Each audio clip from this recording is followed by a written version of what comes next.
Today's topic is the world of dreams and subtitle Astral Projection. My host today, Mr. E. Jim G. Ross. How are you, Jim? Well, thank you, Rick. Thank you again to you and to our audience. It's a great honor again to be here. The world of dreams or astral projection.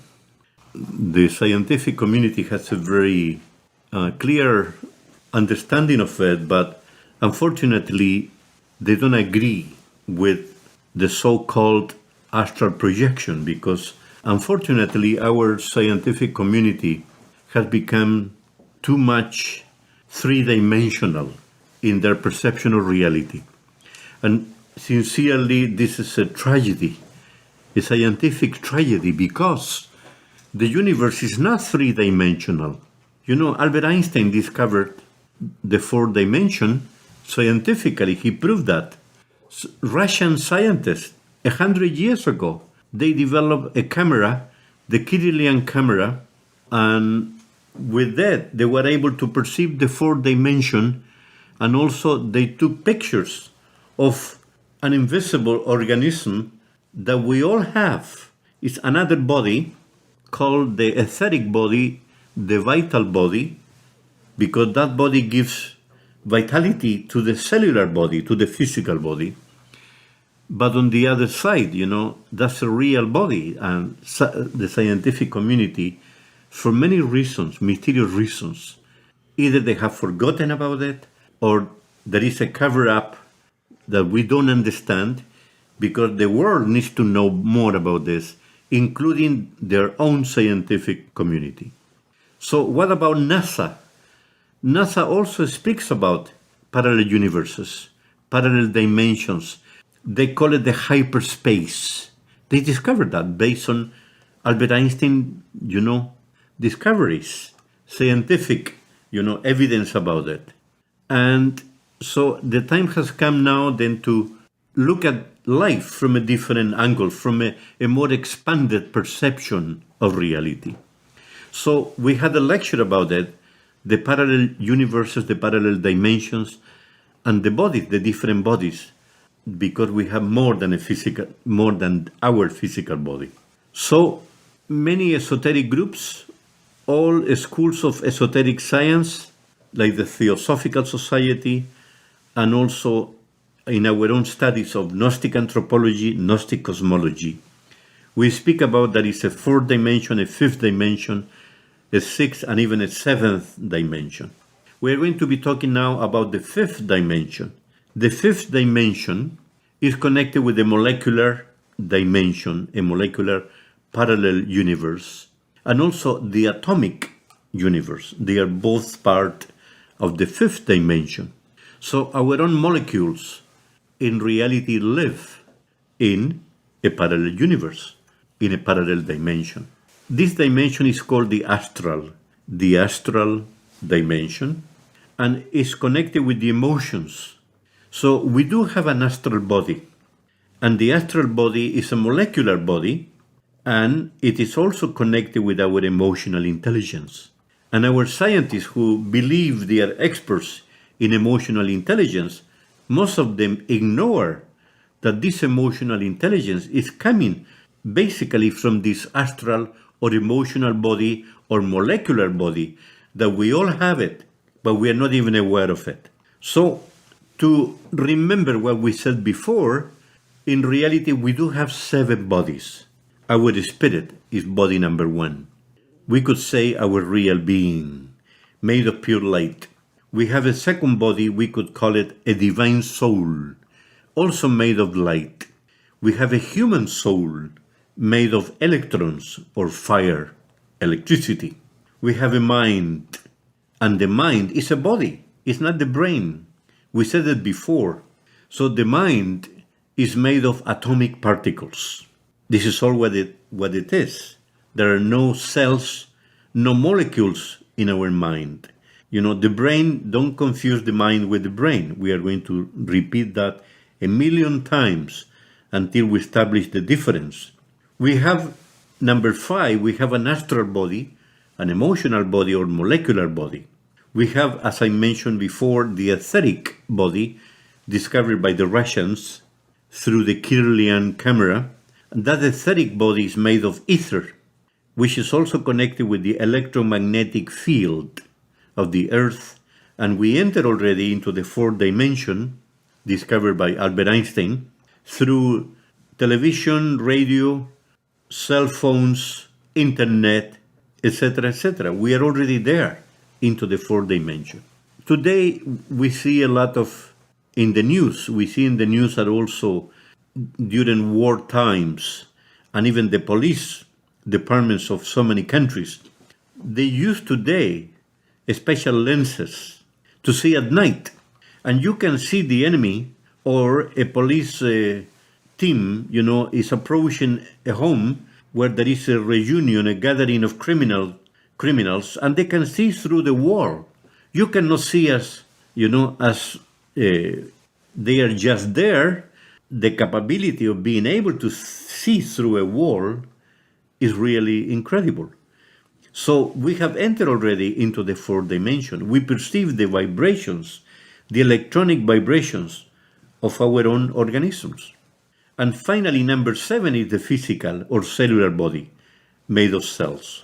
So we all live within different parallel universes, different parallel dimensions, and we are not even aware of it. So before we were born, where were we? Physically, we could say, we were within our physical father. We were a sperm, physically talking. That sperm provided us, our physical body, in conjunction with a cell emanating from the physical body of our physical mother. That's the way our physical body was provided to us. But this is from a physical perception of reality. What about, were we really somewhere in the universe before we were born, other than the sperm and the ovule of our physical mother? Yes, the answer is yes. We were in the astral or molecular universe with an astral body. So we could say that's the world of the dead people, but it's also the world of dreams, part of the universe of dreams, because the astral dimension or the fifth dimension, the molecular universe, is everywhere in the universe, everywhere within the galaxy, everywhere within every planet, and everywhere within our own planet Earth. A molecular universe. So we were there in this fifth dimension with a molecular body. Why is it that we don't remember it? The answer is because we are not conscious about reality. We are subconscious, unconscious, infraconscious. In a few words, we're sleeping 24 hours a day. We're sleeping, snoring, and dreaming 24 hours a day. We don't perceive reality the way it is. In our modern world, everybody's talking about, follow your dreams, don't give up, have a dream. In Gnostic anthropology, Gnostic psychology, Gnostic philosophy, we disagree with it. We disagree. Because what's more important, a dream or reality itself? Success. And dreams are totally different things. A dream is an aspiration, but it's not, it's not the fulfillment of an aspiration. So we should stop dreaming. And we should concentrate more in awakening our consciousness. When we awaken our consciousness, we'll be able to see the universe, reality the way it is. We will be able to see our astral body, and in the astral universe, the astral parallel dimension, there, time, as Albert Einstein discovered that, time is relative. But there in the astral, past, present, and future become one. This is why people who have superior senses awaken, people who have the third eye awaken, people who have the power to enter within the astral universe, within the astral parallel dimension, they have the power also to see the past, to see the present, and to see the future. Because the future is the projection of the present. and the present is the projection from the past. You see, so time is relative, but when we awaken our consciousness, we'll be able to perceive reality in a more complete manner. So we have to stop sleeping 24 hours a day. We have to stop snoring and dreaming 24 hours a day, and we have to learn to awaken our consciousness, our soul consciousness, because we have lost our soul, because we created the ego, the me, out of fear. You see, instead of accepting that we are all important, not only me.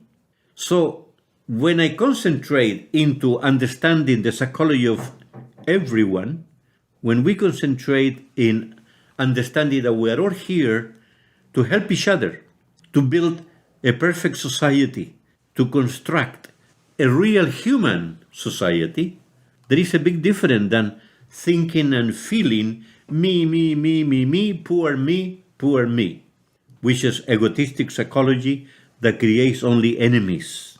And there is no small enemy. Remember my words. There is no small enemy. Any enemy can destroy us. So if we learn not to create enemies, we will have a better life. And we need to create a society where there are no enemies. There are only friends. There is an incredible brotherhood, an incredible fraternity. So the purpose of this lecture is to understand better the real meaning of astral projection. So it means that 24 hours a day, we don't live only within our physical body. We live also within the astral body and the other bodies. But today we're talking about the astral body, the emotional body, the molecular body that lives within this parallel universe called the fifth dimension.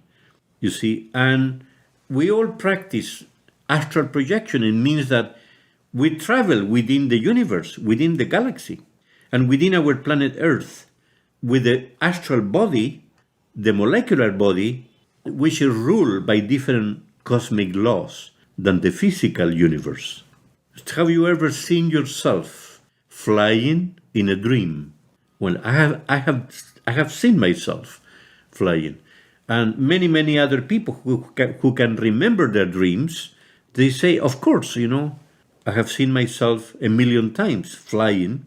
And is that an illusion? The answer is no, it is real. Because the astral body, the emotional body or molecular body, is a very light body, made only of molecules. It's not made of cells. Cells are too heavy to fly, to levitate. But the astral body is a very light body. So, and to move faster, the astral body is capable of flying at an incredible speed within this parallel universe, connected with the past, the present, and the future of humanity, and also of each individual member of our humanity. And also, if we are talking about the galaxy, every member that lives within the galaxy. But again, we need to learn to be conscious, to awaken our consciousness, to create our soul, because we only have an embryo of a soul, because the ego has devoured, has eaten our soul, has replaced our soul. That makes us unconscious instead of being conscious. Now, how can we awaken our consciousness within the astral universe? For example, people who have done it all the time, who can do it on purpose, people who are more awakened than common individuals, what they do all the time, they enter consciously into the astral dimension and they meet people who have died. It happened to me also. I have met people who died, members of my family, and I had a very interesting conversation with them. Was that, another illusion? The answer is no. It wasn't an illusion. It was a reality. The only problem is because we have an ego, the ego doesn't allow us to see that reality in a complete manner. We see it in a fractional manner. And of course, It is also part of illusion.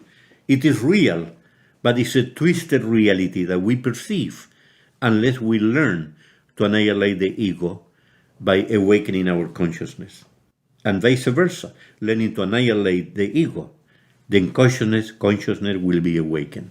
So it is more than possible to visit our relatives who pass away, who are still there, and having a nice conversation and even helping them from our side. How can we awaken?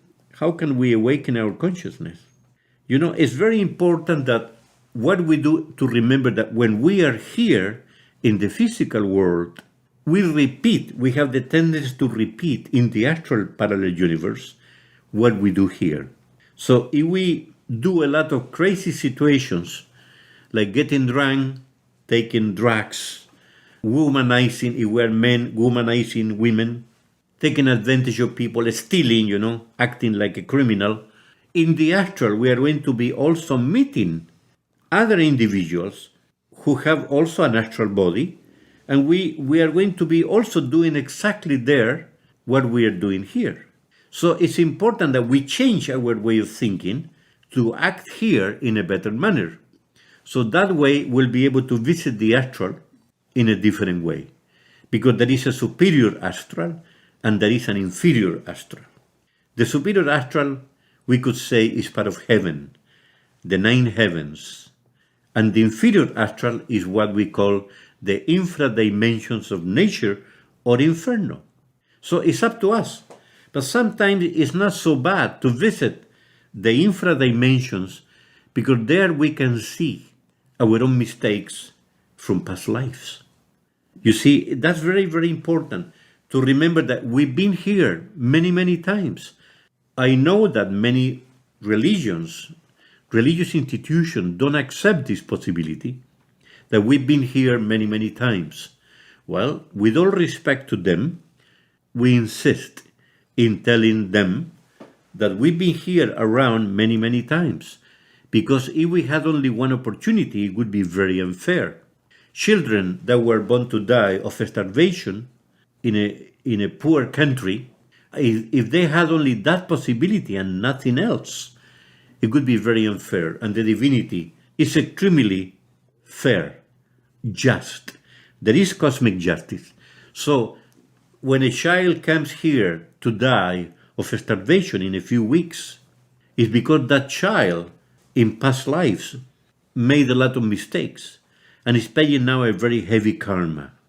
And when that child dies, will come back later to experience new lifetimes, because the karma is already paid through the suffering that they experience themselves, and also the suffering that they gave to their own relatives. So let's try to understand that, The universe is much bigger than what we imagine. We are ruled by hundreds of cosmic laws, and we are not even aware of them. You see, it's extremely important to learn to awaken our consciousness. And if we do it in the physical, we will be able to do it in the astral universe. So we recommend an exercise for us to be able to awaken our consciousness here, so we can transfer that awakening process into the astral dimension while we are dreaming, while we are sleeping. When we practice our astral projection, normally is unconscious, but here we have to learn to do it consciously. So we recommend to learn to remember ourselves. What is that? What's the meaning of remembering ourselves? Well, in the lecture, when we mentioned that we had 7 bodies, remember that we said, I am not the physical body. I am not the etheric or the vital body. I am not the emotional or astral body or molecular body. I am not the mind. I am not the human soul. I am not the divine soul, but I am the spirit. Remember ourselves means that. See yourself the way we really are, because we are spiritual beings, but we are not the bodies. We have those bodies as a vehicle to move within those different parallel universes. different parallel dimensions. So we have those bodies, we have them. They are vehicles, they are wardrobe of the spirit. But we are not. You see, the spirit is immortal, will never die because it was never born. It has always been, will always be. But the other bodies have a limit. They have a beginning, they have an end. All of them will die because they were born. But the spirit has no beginning, no end. So remembering ourselves means that exactly. Exactly. And learning to be here and now. You know, instead of living in the past, many people live in the past. Oh, yeah. Suffering, remembering their pain, their suffering, their tragedies. You know, no consolation. They are depressed all the time. And they are making a big mistake because they are ignoring reality of the present time now, here and now. If you are depressed, go into a park. Look at the trees. Observe them. Observe the birds flying around you.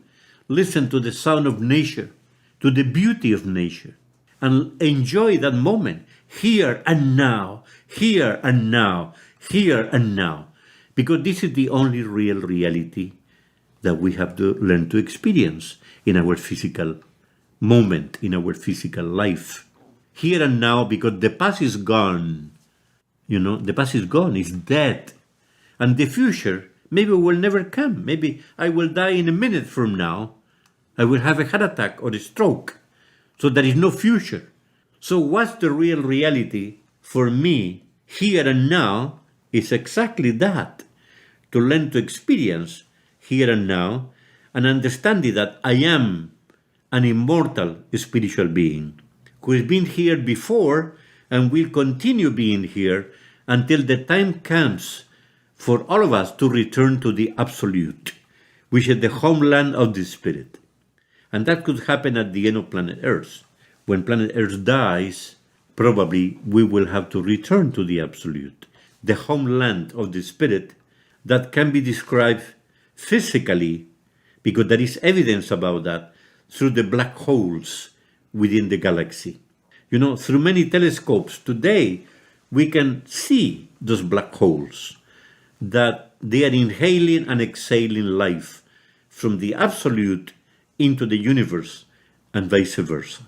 So remembering ourselves in our physical world, if we do it every day, will help us to awaken our consciousness, to learn to enjoy life better, to learn to enjoy being here and now, discovering the beauty of being here and now.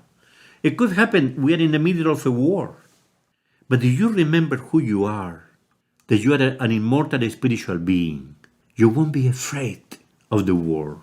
You will experience an inner peace that normally we would never experience if we didn't have that capability to remembering ourselves, our real being. So this is why we wouldn't fall into fear, panic, because the horror of war is really too much for everyone to be, tolerated. But if we learn to live here and now, if we learn to remember ourselves, we'll be able to escape from the horror of war and even to survive. With all respect, allow me to tell you that I had an experience like this. I was in the middle of a battlefield and I survived thanks that I was capable at that moment of remembering my real being and asked my real being for help, and I survived. I was a civilian in the middle of the horror of war. I won't be able to talk about this today, but maybe in the future.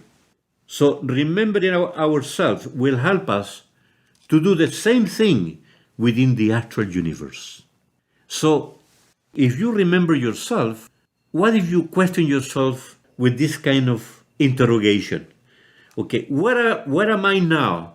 Am I here in the physical world or am I within a dream? Does it sound, too much to be understood? Yeah, because it could be that I'm in the middle of a dream, When I was talking to my physical father who passed away many years ago, I was convinced in the middle of my dream that it was real.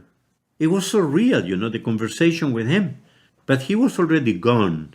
But now, if I practice, at that time I wasn't practicing this exercise of remembering myself. But if I do it now, every day and every minute of my life, I would be able to repeat that experience in the astral while I am sleeping, while my physical body is sleeping on the bed. And my astral body is moving, traveling within our planet Earth, or even through the galaxy. If I practice this remembering myself, my question should be, what am I now? There is a codification, there is a code actually that should be applied. We call it SOL, S-O-L, subject, object, and location. I am going to repeat it, subject, object, and location. It means soul, S-O-L, in Latin means sun. Subject is me, of course, and if I remember my real being, I'm an immortal spiritual being, but I have an astral body now, and a physical body. So, and there are other individuals surrounding me. Okay, subject is many, many people, including myself. Object, what are we doing here? I also see furniture, we are inside of a home, a house, or I also see, streets through a window, cars passing by, but suddenly I see no cars, I see vehicles from the past. What is this, What's happening to me? Location, what am I now? Am I in Toronto, Canada, or am I somewhere else? Suddenly, I can be in Europe at the moment because in a past life, I lived in Europe. And now I'm experiencing an astral projection, situation, visiting my own past. So if I question myself and then I question myself, but what is this, How can I be in two different places at the same time? Yes, I am. In the astral projection, I'm visiting now my past lives, and now I immerse within a European location where there are no cars the way we know them today. There are different kind of transportation, maybe in the middle, in hundreds of years ago, and also the location, the type of furniture is totally different on the modern kind of furniture that we use today. So then, if I am practicing this exercise, remembering myself and being here and now, I will be able to understand that this is not the physical world. So if I jump within, that location where I am, if I float, of course, I'm not in the physical world. I'm in the astral. I'm in a parallel universe, in a parallel dimension, in the so-called world of dreams, universe of dreams, and also the universe of the dead people. Because we continue alive after we die, and we come back to where we used to be before we were born. You see, and this is interesting. Samael Aun-Weor, the founder of Gnostic anthropology and Gnostic cosmology, Gnostic psychology, he described an experience, something that happened to him in one of his books when he was a child. He had a lot of travel, astral projection experiences, and he teaches, different ways to awaken our consciousness while we are practicing our astral projection. Because there is a difference between conscious astral projection and unconscious astral projection. All of us experience an unconscious astral projection. We don't even know that we are dreaming.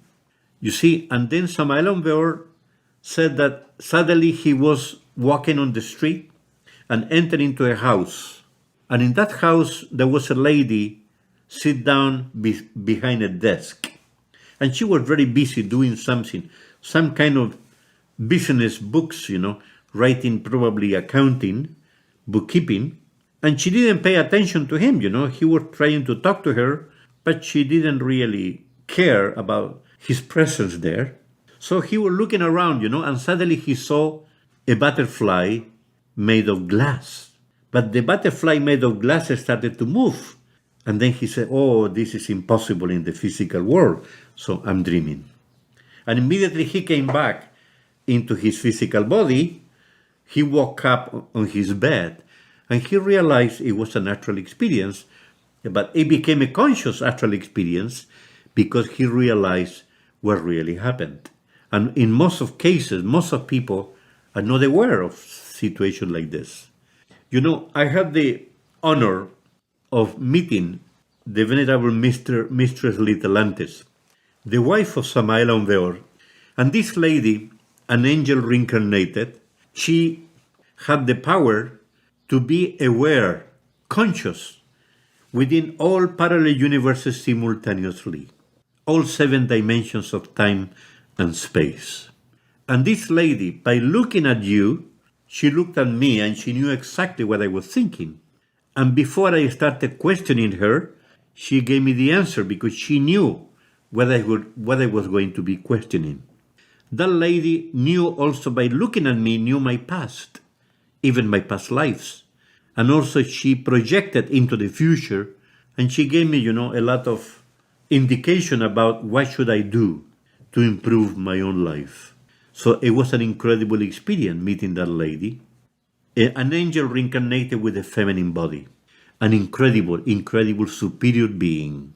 So I also have met some of my students, when I teach Gnostic anthropology, some of my students tell me that they have the knowledge, they have the power to enter into astral projection, and they see their physical bodies sleeping on their bed while they are flying inside the same room where the physical body is sleeping. Many of them can do it, and this is a beautiful experience because in reality, not everybody can do that, I have to confess that it took me a long time to learn to do things like this. And the reason is that when we become too intellectual and the ego is dominating our intellect, we are not capable of doing things like this. And the main reason is that we block that capability because we don't believe it's real. We say, yeah, it's impossible. We have only one body, What everybody believes in our own scientific community is trying to heal many illnesses, looking into the brain without understanding and knowing that we have more than a physical body. For example, cancer is a molecular illness that came from the molecular body, from the astral body. And that molecular virus called cancer got out of the astral body, the molecular body, and entered into the physical body because of our own ignorance, because of our own mistakes, because we ignore cosmic law. And instead of respecting and living in accordance with cosmic law, we are doing the opposite. And this is why this is the karma. Cancer is a karma. Every illness is a karma. It's a karmic situation. The law of cause and effect. You see the point? So if our scientists knew better, our doctors in medicine, our psychiatrists knew better that the brain is not the mind, we would be in a total different situation. We would be able to heal more and more our illnesses because not all of them are coming from the physical body. A mental illness is coming from the mental body, which is an atomic body. And there are probably the same way there are molecular viruses like cancer, there must be atomic viruses also. So we can have a mental body or a mind ill that has nothing to do with the brain, you see. And this is important to be comprehended. We know we are still in diapers regarding medicine, even we believe we are not. But with all respect, we have to expose this situation because our duty, our mission, is to share what we have learned from Gnostic anthropology, Gnostic cosmology, Gnostic psychology, and even Gnostic medicine. So we have to also understand something else, There are people who have the capability to see the astral, There are many people with superior senses, For example, Helena Petrovna Blavatsky, a lady who was one of the founders of the Theosophical Society. This lady had superior senses very much awakened. She could enter into the astral consciously. She had the power to see angels. And she could talk to angels face to face. And those angels crystallized, materialized, and they started to talk to her and having an incredible kind of dialogue. She wrote the book called The Secret Doctrine. This book can be read today in more than 20 languages. Well, this lady described that experience of writing that book as a perfect communication with those superior beings. They were actually higher than angels because they were, we could call them archangels, and they dictated her that book, The Secret Doctrine. So this lady had the power to enter into the astral universe and to see the past, the present, and the future. And of course, as a psychic, she was born with those capabilities. And that lady, before she died, she ascended into a higher level of consciousness. She reached masterhood. It means that this lady is not a common person anymore. And apparently, she must have come back already with a different physical body, but now is a masculine body, according to our studies in Gnostic anthropology, and according to what Samael Aun-Weor, the founder of Gnostic anthropology, has described.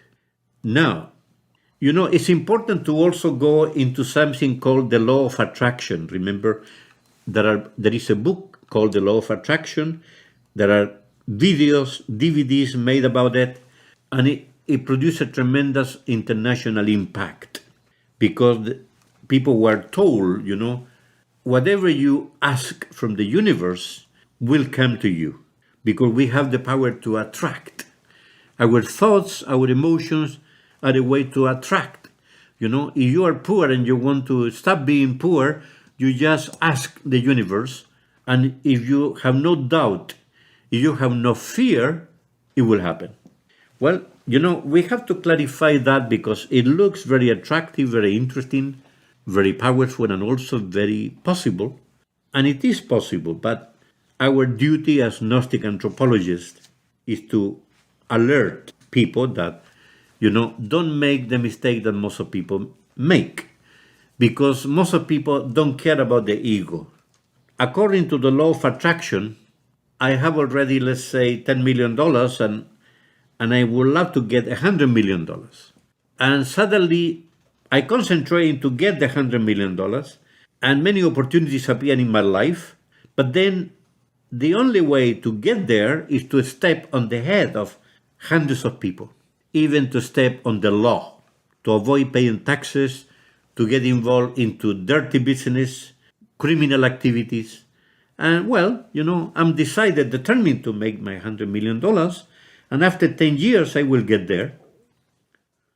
But I don't realize that by using the law of attraction, I committed a lot of crimes against other cosmic laws. I stepped on the law because of my ego. I didn't care about annihilating my ego. I didn't ask divine forces to help me. I was asking negative forces of the universe, dark forces of the universe. So the law of attraction functioned, yes, but now I increase my karma. And part of it was working in the astral universe. There are a lot of people who practice black magic. Black magician, they invoke demons. Because demons are real. The way angels are real, demons are also real.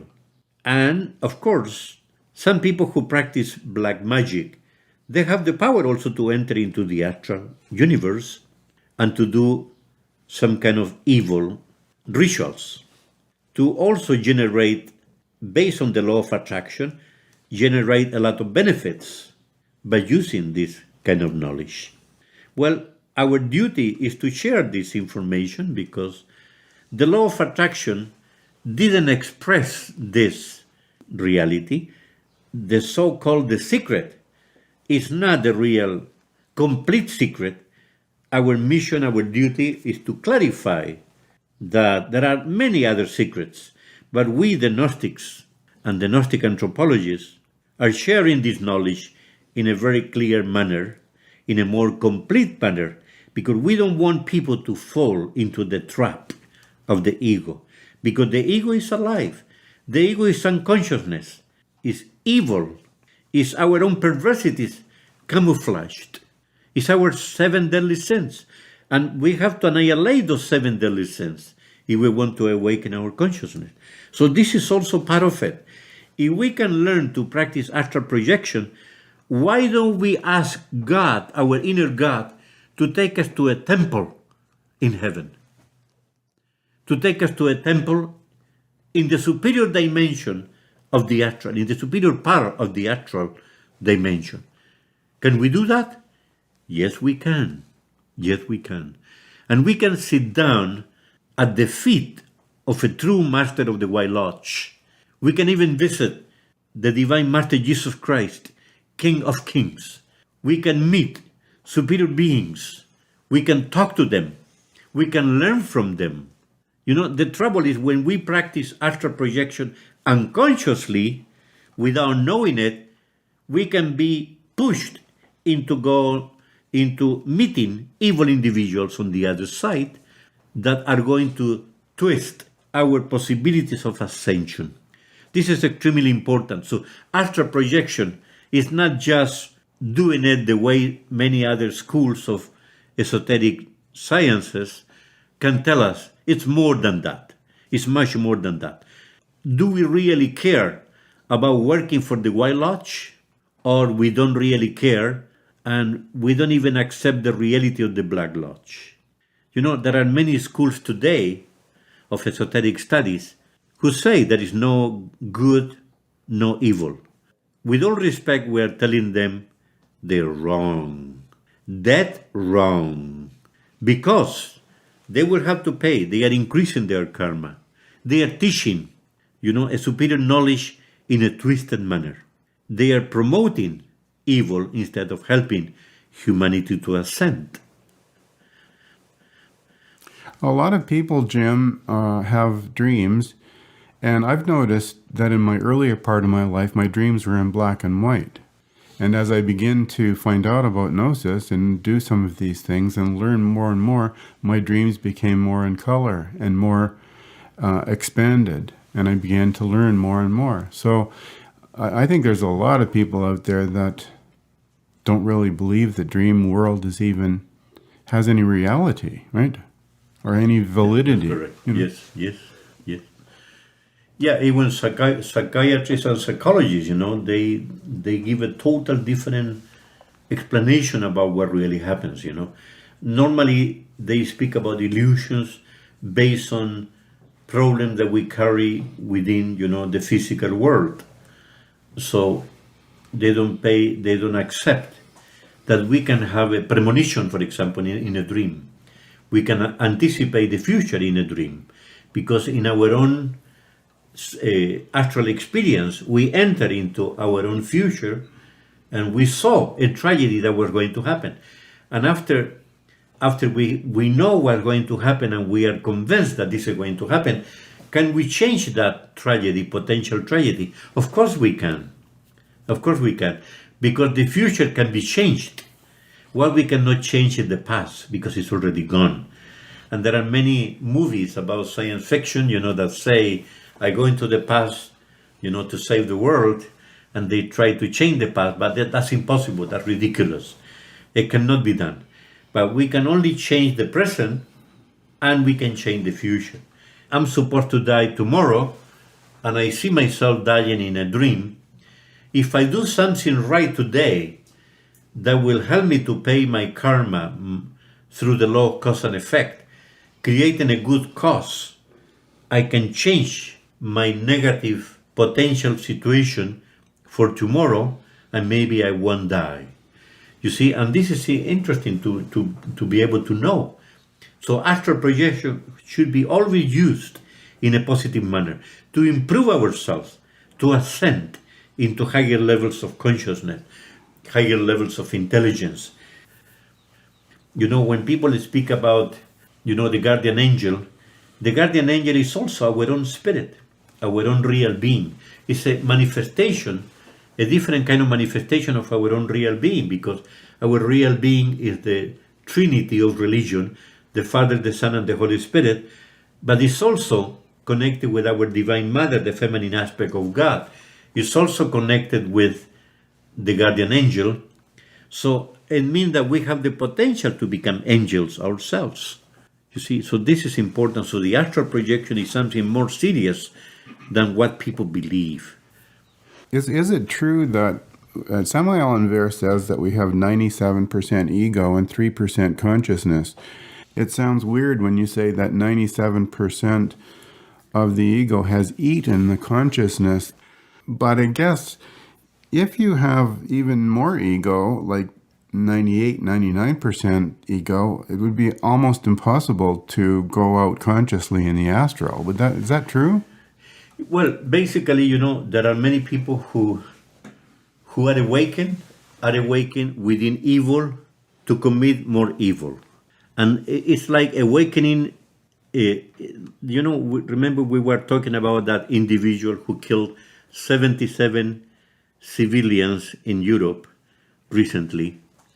Wasn't in Denmark? Yeah, for our listeners, that was in the news just recently. And yeah, well, that young man, 33 years old, he is a typical case of a person who has lost his consciousness probably 100%.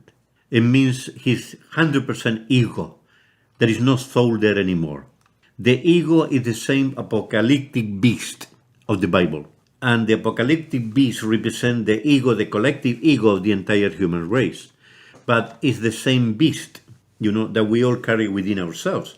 And that ego is a monster that we created in different lifetimes.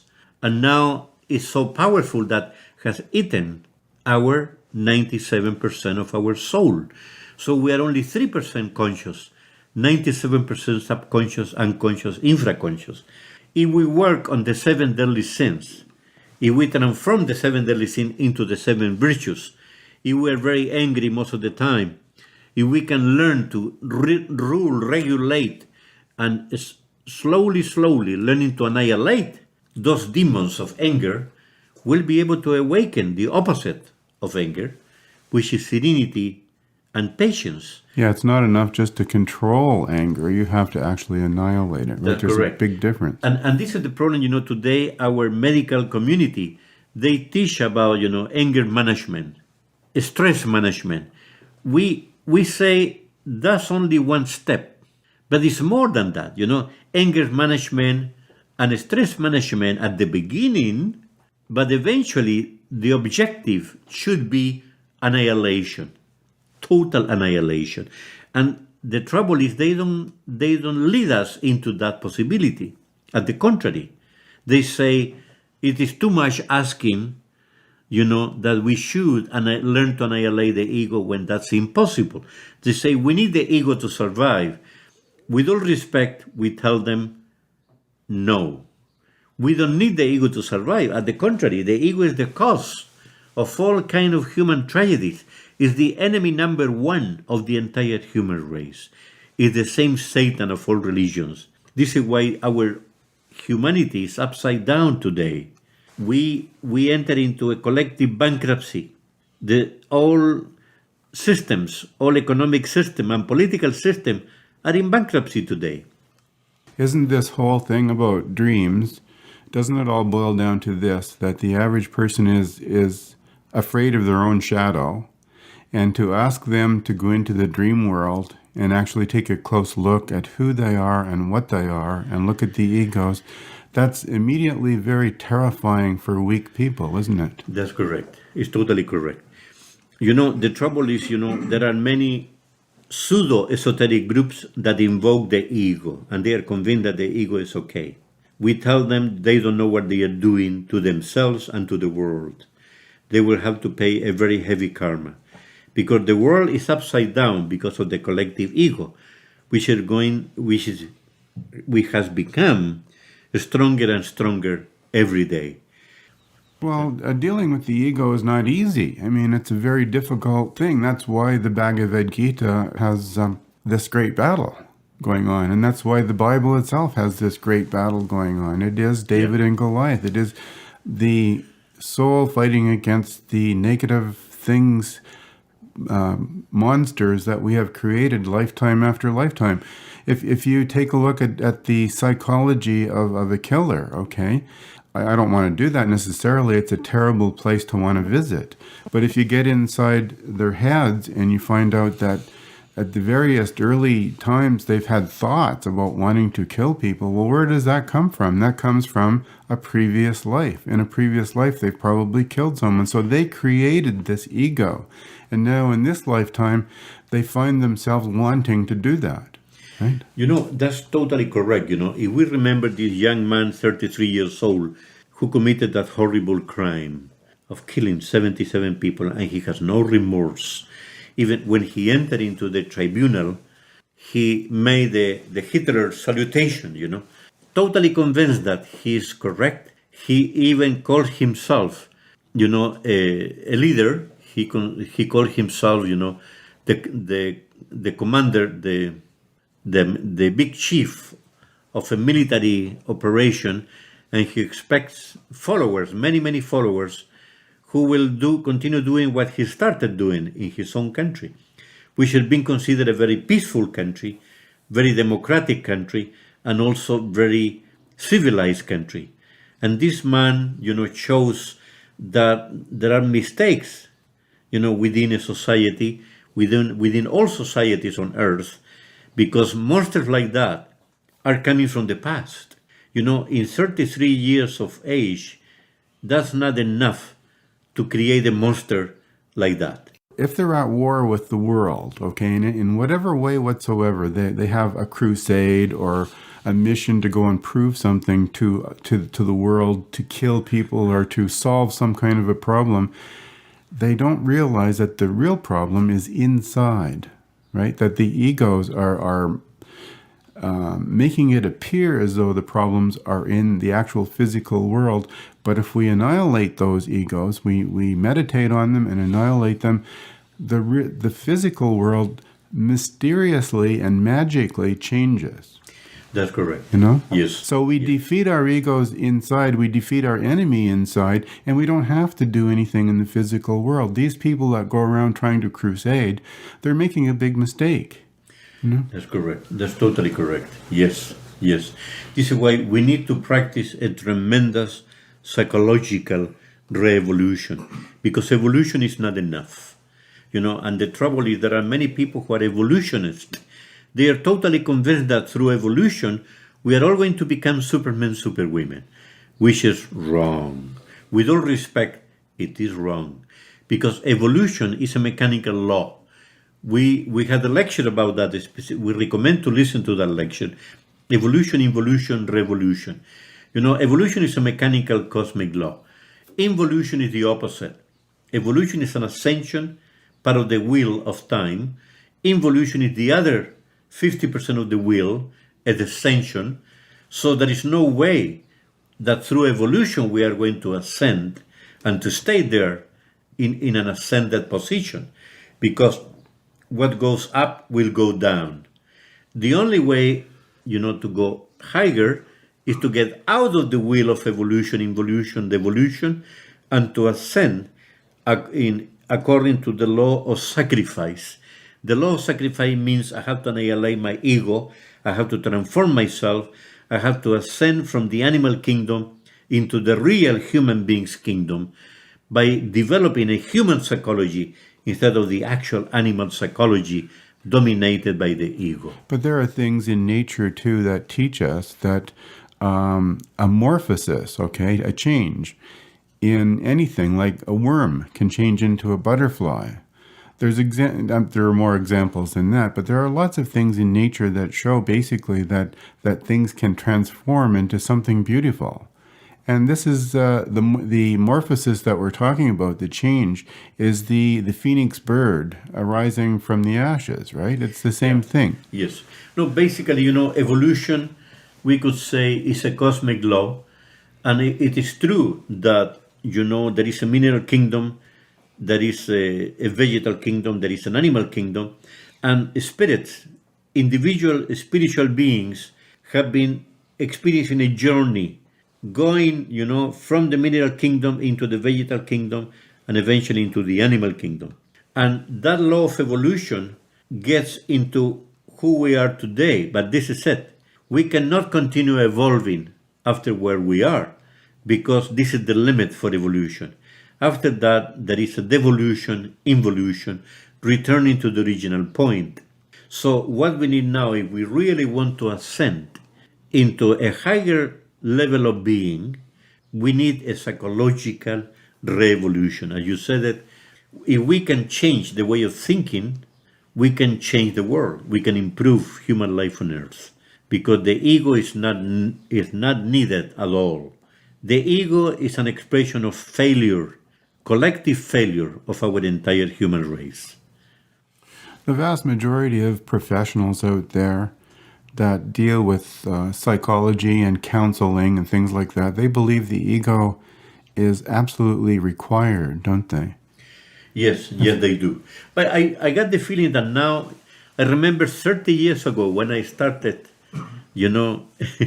walking this path, Gnostic anthropology, Gnostic cosmology, Gnostic psychology, nobody accepted that we had a soul. The mind was the highest of the highest. Almost nobody. Very few people did agree that we needed a soul. Even the meaning of psychology, according to our Western world, is a study of the mind. But the real meaning, this is a Greek word, psychology. Psychology means, psychis is soul. Logos is a study. It's a study of the soul. So in our, Western world, we twisted the real meaning of psychology. And this is the problem, that when we ignore the reality of the soul, and the soul is the bridge between God and the mind and the body, and God is our own spiritual being. So if we don't have a soul, how are we going to connect with God, with cosmic intelligence, cosmic consciousness, cosmic love, cosmic wisdom?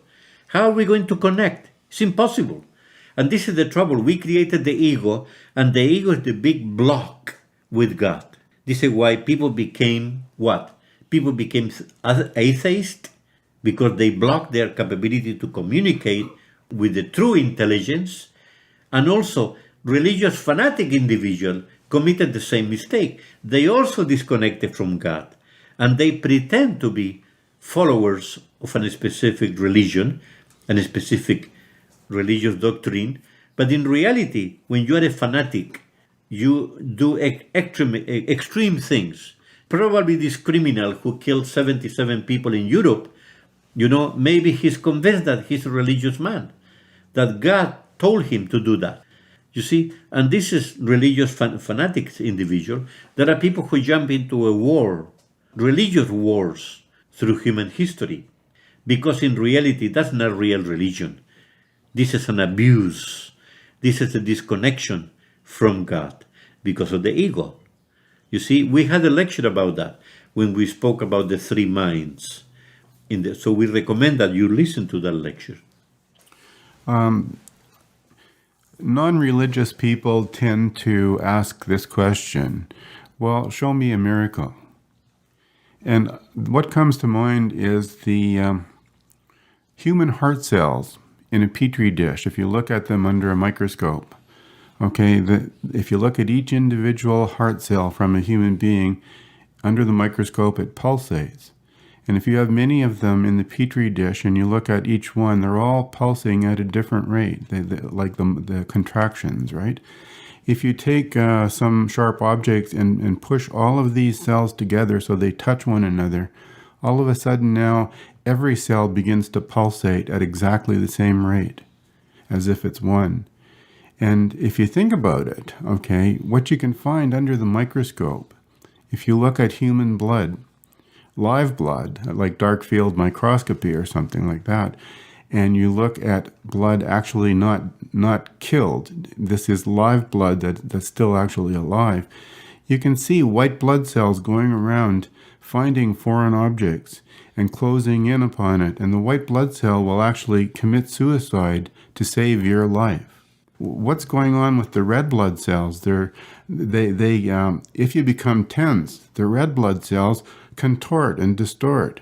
And then when you become relaxed, you can see the red blood cells going back to their normal shape. Just looking under the microscope, you can see actual miracles taking place. The human body is absolutely amazing. You told me one time, Jim, that if an atheist doesn't believe in God, we'll stop breathing, right? Because isn't the very act of being able to breathe with human lungs, they haven't been able to replicate that in a laboratory. They can't do that. So it is a miracle. Your heart beating, your lungs breathing, these are all absolute miracles, aren't they? Yes, they are. Yes, they are. You're right. Yes. Yes. And so what does the atheist do when he says there is no God, and yet there's proof all around, and yet when he goes to sleep and wakes up, he pays no attention to his dreams whatsoever, right?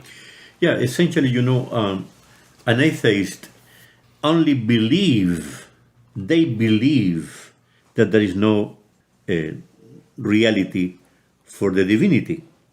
They cannot prove it themselves. So, and the other, extreme, when people are religious fanatics, they also believe, that God is telling them to do this and that. But according to Gnostic psychology, Gnostic anthropology, Gnostic philosophy, Gnostic cosmology, we say we need to know. We need to know ourselves. We need to know God. We need to know the universe. Because knowledge is power. Everybody's saying that today. Knowledge is power. So we need to fall in love with knowledge. When we fall in love with knowledge the way we used to be, remember children, we were children, once, and we were bombarding our elders with questions. We wanted to know everything. We were in love with knowledge. What happened?